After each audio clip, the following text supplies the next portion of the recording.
नमस्कार, मी सेजल पुरवार। आज काय विशेषमध्ये तुम्हा सर्वांचं स्वागत। सत्ता स्थापनेच्या आज दिवसभरात काय महत्त्वाच्या घडामोडी घडणार आहे ते आपण आज काय विशेषमध्ये बघणार आहोत।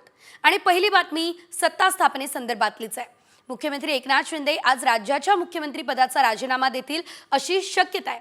तर आज दिवसभरात काय घडामोडी घडणार आहे त्याचे सर्व अपडेट्स आपण बघूयात। दुसरी बातमी अमित शाह यांच्या संदर्भातली आहे, कारण अमित शाह हे आज मुंबईमध्ये येण्याची दाट शक्यता आहे आणि मुख्यमंत्री पदाची ते घोषणा सुद्धा करू शकतात। तर पडद्यामागे नेमक्या काय घडामोडी घडताय त्यावरही आपली नजर असेल। तिसरी बातमी तितकीच महत्त्वाची आहे, कारण रश्मी शुक्ला यांच्याबाबत महायुती सरकार येताच रश्मी शुक्ला यांची पुन्हा एकदा राज्याच्या पोलीस महासंचालकपदी नियुक्ती करण्यात आलेली आहे आणि या संदर्भात आता विरोधकांनी सुद्धा सरकारला धारेवर धरलंय।